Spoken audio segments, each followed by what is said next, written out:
Meanwhile, you're still fucking around. You don't get it. You're gonna have to be a man, buckle down, take care of your family, take care of your wife, do what you need to do, get financial security.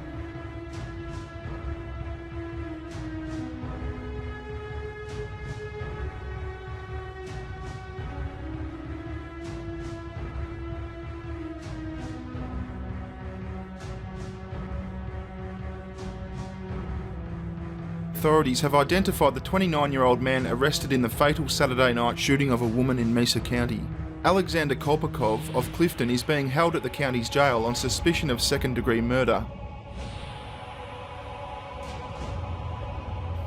Tonka, if you're listening, now you're probably a lost cause, but I'll give you the same talk I gave Russian Deadpool. You need to get off your ass, straighten your ass out, and quit being such a big pain in the ass to everyone around you. Motherfucker was fighting to get us paid because of shitheads like you who cancel fucking fights! Now, you can keep fucking around, but something pretty bad will probably end up happening to you, just like Russian Deadpool.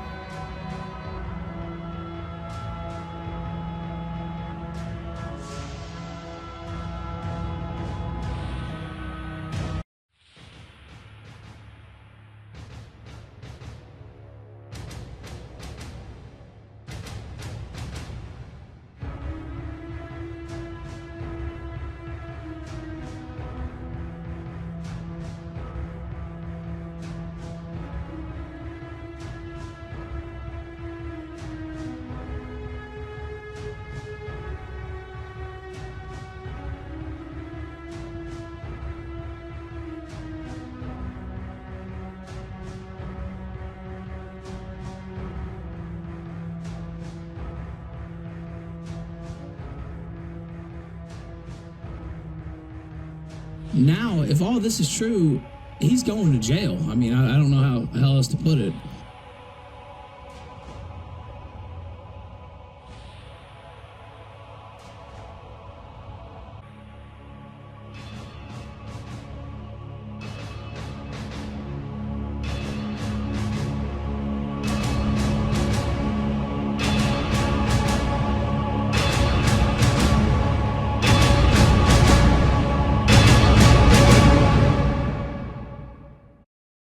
Well, folks, if there's anything that we can take away from this whole Tonka Saw debacle, it's maybe that there's a little bit of lesson to be learned here.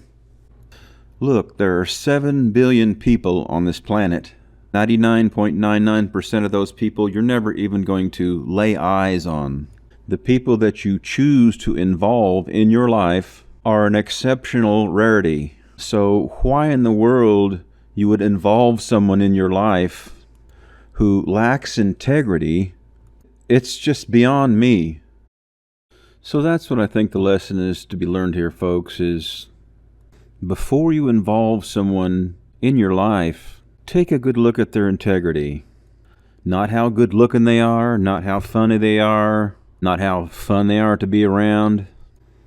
Because you've got to understand, pathological lying sociopaths like Tonka hurt the people the closest to them the most.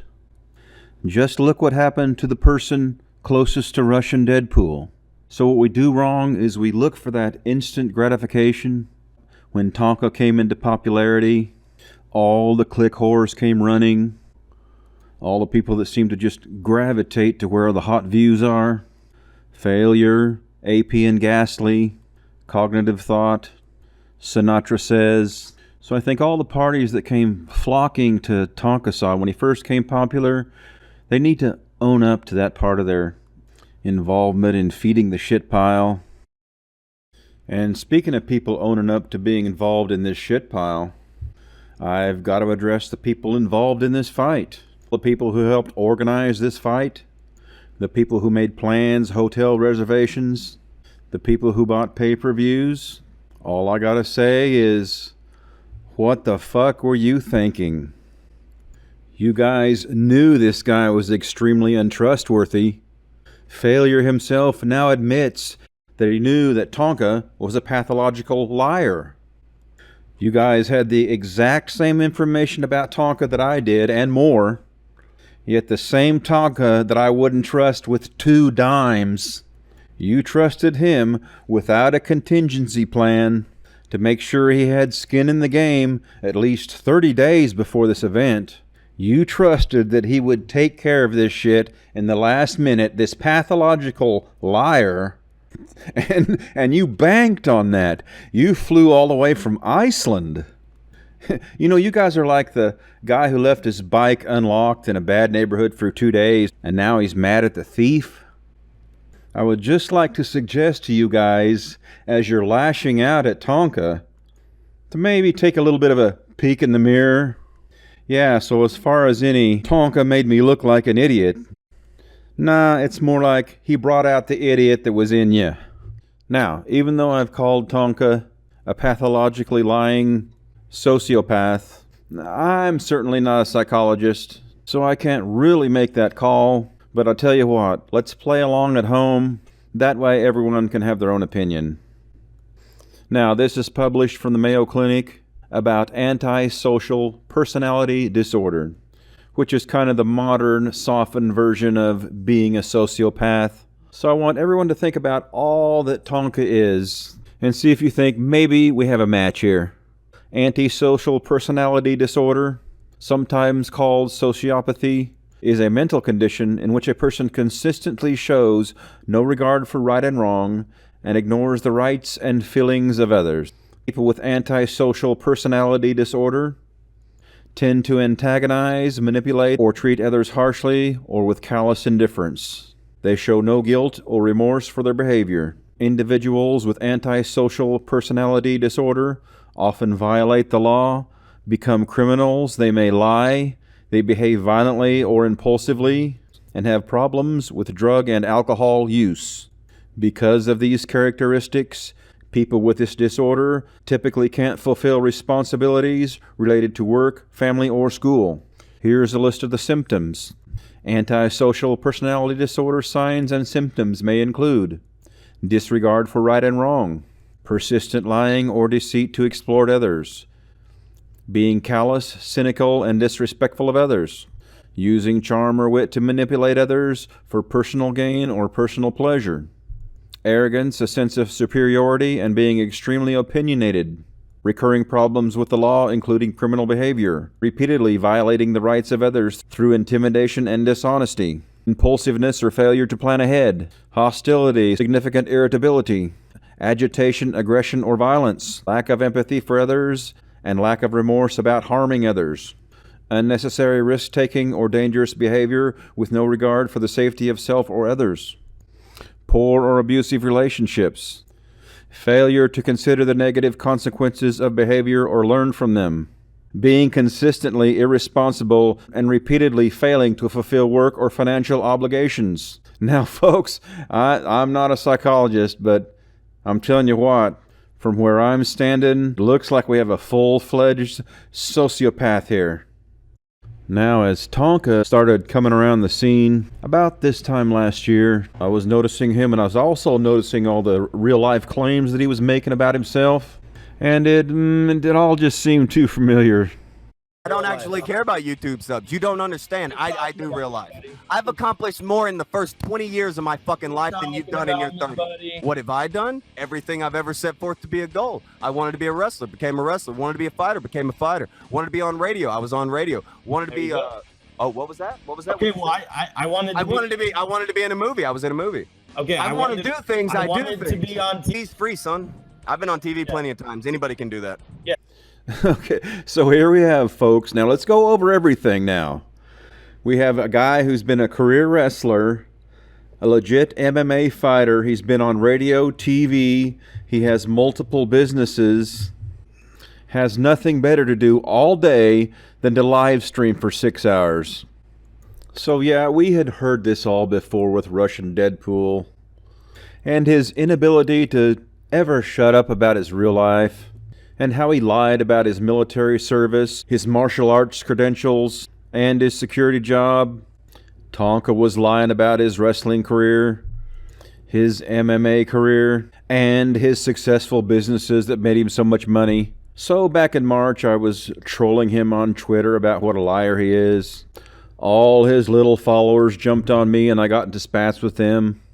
Then back in April, I did a live stream where I covered how Dusty Smith was lying about how he made millions online with porn. I also laid out evidence about Tonka's so-called career as a paid wrestler back in 2006 by showing how extensive pro wrestling databases show absolutely no matches by him in 2006, 2007, or 2008.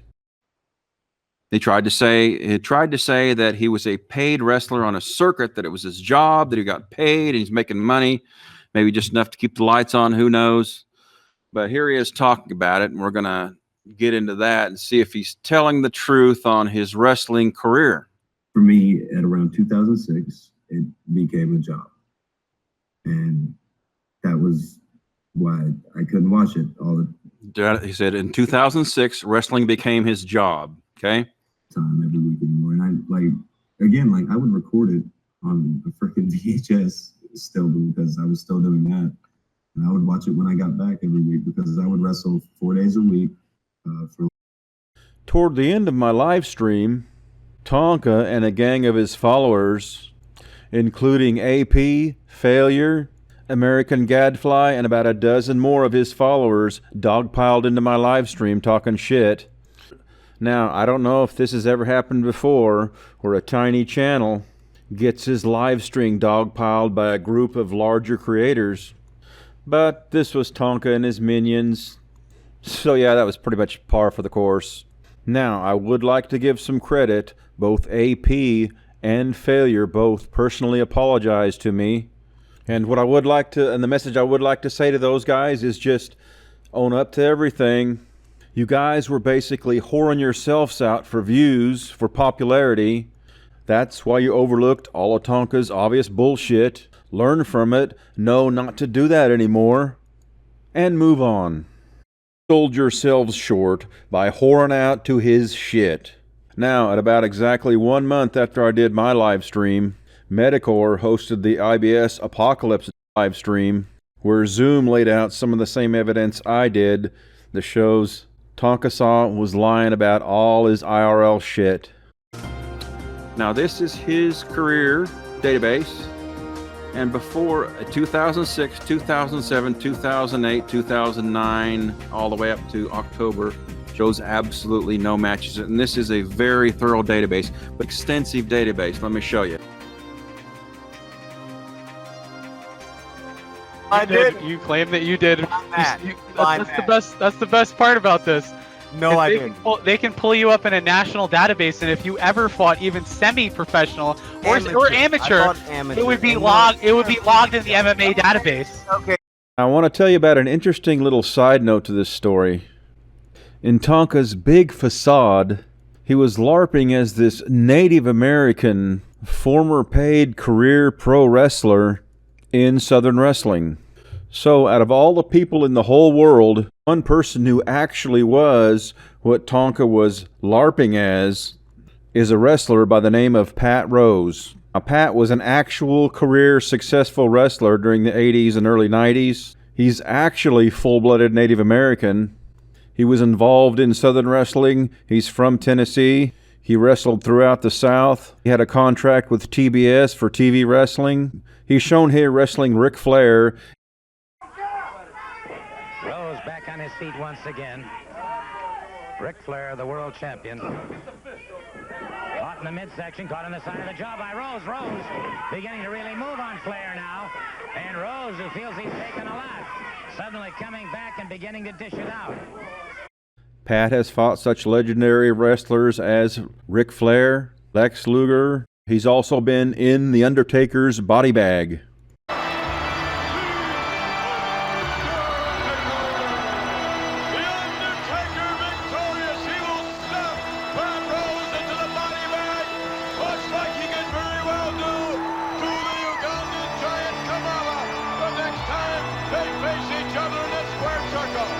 But here's the thing, folks. Pat Rose is a close family friend. Him and my brother were best friends in high school. The one person that Tonka was LARPing at. Just one of those small world things. But here's the contrast between Pat Rose and Tonka. Pat's the nicest guy you'll ever meet. He has nothing but fond memories, has made nothing but lasting relationships from his wrestling days.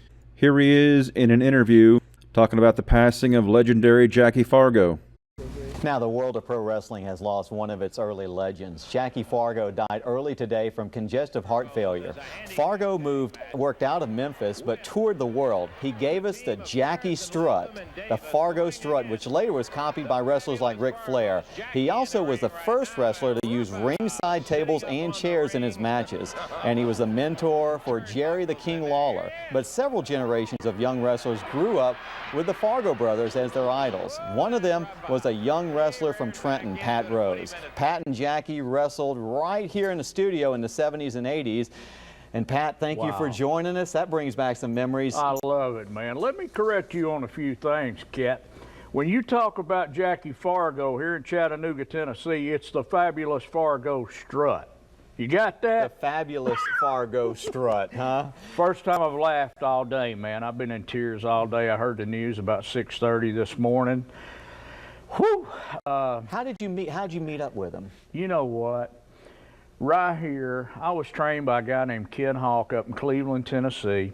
And in 2 weeks, I was walking through them doors wrestling Ken Lucas for the first time here in at TV 12. And Jackie was on the show. Jackie was the man.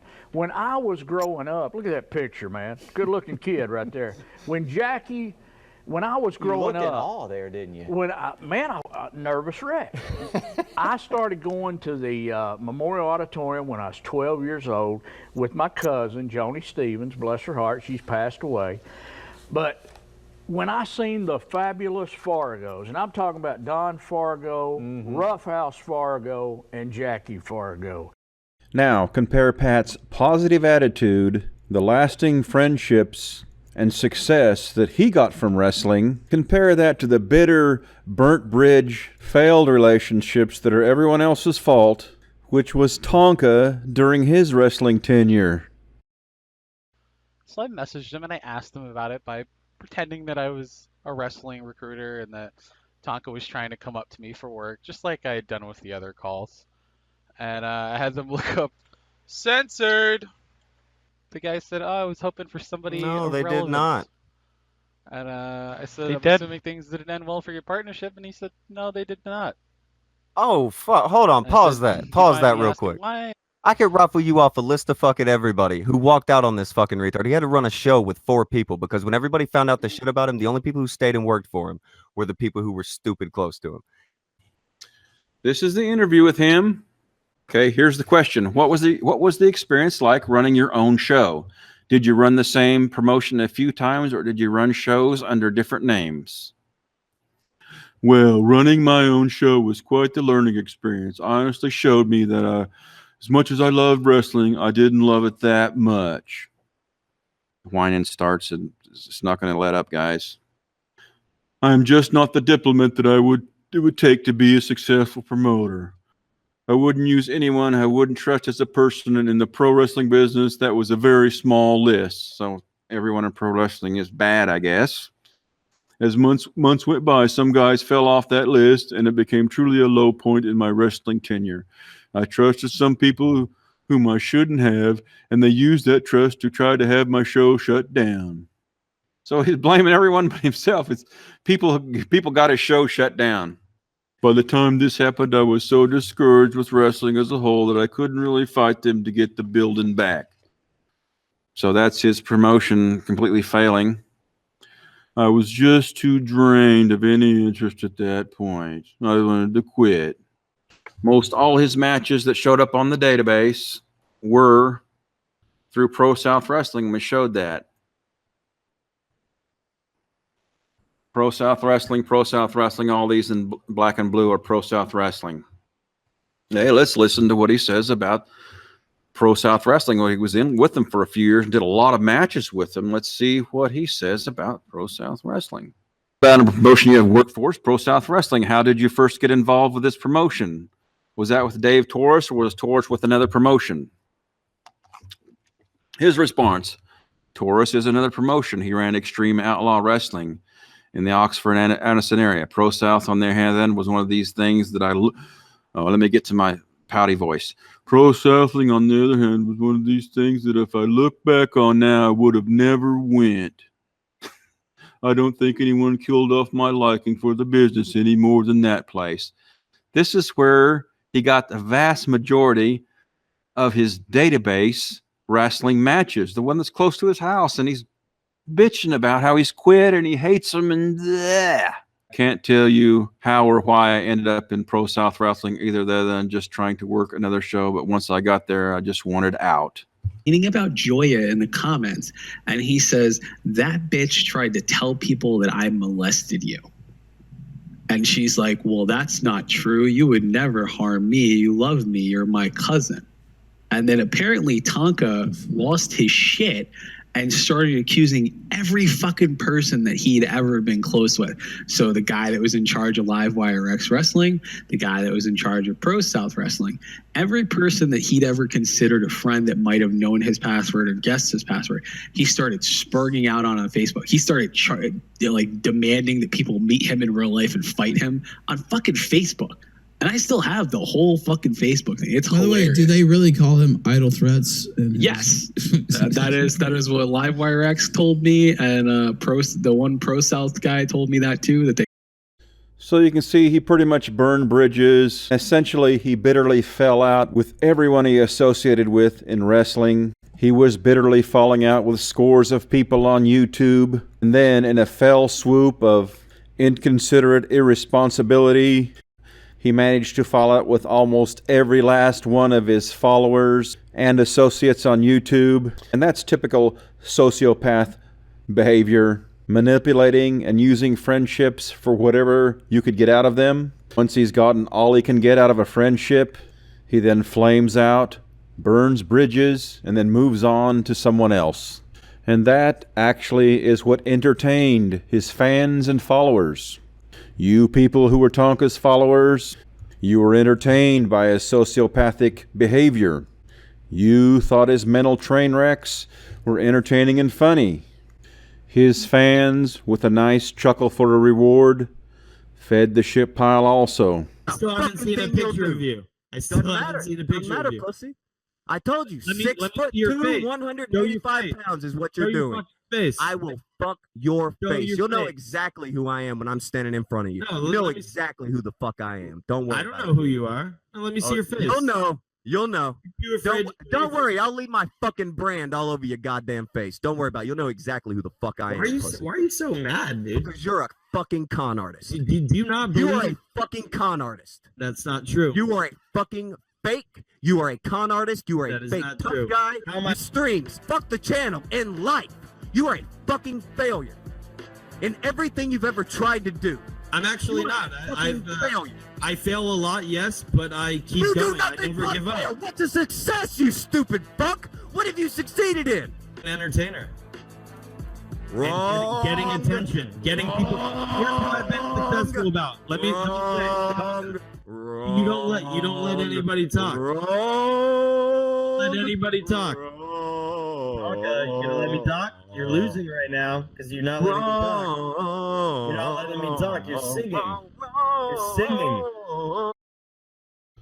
And like I said with these sociopaths, they hurt the people closest to them the most. With Russian Deadpool, that was Ivy, who paid with her life. And with Tonka, it was Failure who got hurt. You look at Failure, and he's a nice guy. He's been getting fucking kicked around by Tonka for the past year and a half. He's lost friends. He's lost money. Tonka just stole the channel that he gave him. He's getting constantly fucked from both ends of the stick. And then I see, Failure shows me how much he's made. And Tonka has literally paid him less than 10% of the value of everything that was earned over the past year, including all the hours that Failure had his back. You know what else people didn't know? Failure paid to have somebody do a commissioned shirt for the Kumite ad. And because Failure paid that, doesn't he technically own the rights to that because he commissioned it? But my thing is, I'm not trying to jump into another fucking ship. I'm still here on my fucking life raft and shit. my main thing is just fucking freedom. Freedom. Doesn't it feel good? Remember I DM'd you earlier, get that shit off your chest, dude.